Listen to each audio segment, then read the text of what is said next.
আজি 1 জানুৱাৰী আমি অলপ ওলাই গৈছিলোঁ সপৰিয়ালে। এতিয়া আহি ঘৰ পাইছোঁহি। সকলোলৈকে ইংৰাজী নৱবৰ্ষৰ শুভকামনা জ্ঞাপন কৰিছোঁ। আশা কৰোঁ আগন্তুক বছৰটো আপোনালোকৰ ভালে কুশলে যাওক। মনে যি আশা কৰিছে মনত সেই সকলোবোৰ আশা পূৰণ। চাওকচোন, নতুন বছৰৰ প্ৰথমতে মই নিজৰ অলপ যত্ন লৈ লৈছোঁ। আপোনালোকেও বেলেগ কামৰ মাজতে নিজলৈ অলপ সময় উলিয়াবলৈ নাপাহৰিব।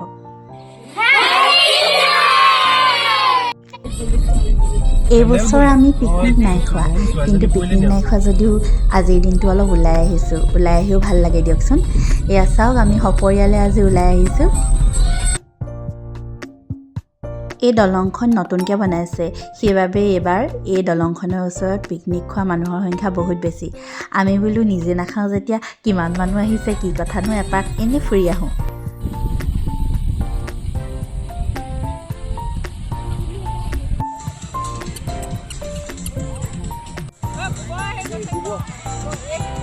বছৰে আমি পিকনিক 1 জানুৱাৰী দিনটোত খাওঁ যদিও এইবছৰ নাখালোঁ। কিন্তু নাখালোঁ যদিও চাবলৈ মন যায় নহয় কিমান মানুহ কেনেদৰে আহিছে। আমাৰ ঘৰৰ পৰা অলপ 1 কিলোমিটাৰমান আঁতৰতে 2খন নৈ জইন হৈছে, কাকডোঙা আৰু ঘিলাধাৰী। তালৈকে বহুত মানুহ আহিছে পিকনিক খাবলৈ। আমিও বোলো এপাক চাই আহোঁগৈ, নাখাওঁ যদিও।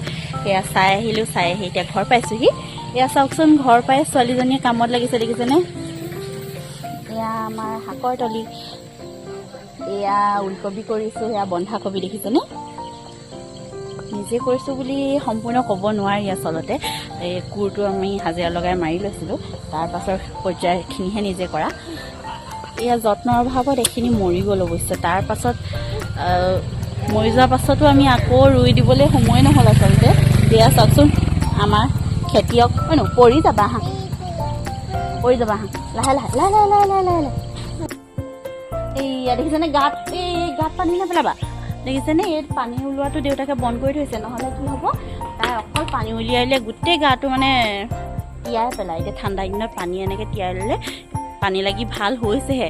ইমান জ্বৰ কাহ এবাৰ পাইছিলে নহয়, এমাহমান প্ৰায় ভুগিলে। এতিয়া চাওকচোন, ইয়াতে দিয়ে তাই। ফুলনিৰ মাজে মাজে মই কি কৰিছোঁ, এয়া ওলকবি কেইজোপামান, বন্ধাকবি কেইজোপামান কৰিছোঁ। তাই সেইখিনিতে পানী দি থাকে, মোৰ অকণমানি খেতিয়ক। এয়া আমাৰ মমাহঁতৰ ঘৰত চাওক, সেইদিনাখন মৰণা মানে আজিকালিতো কোন মেচিনেহে মৰণা মাৰে, ইমান একদম খেৰ গোটাই থৈছোঁ, দেখিছেনে? আমাৰ ঘৰৰ ফালেও গোটেই আহিলে যেনিবা।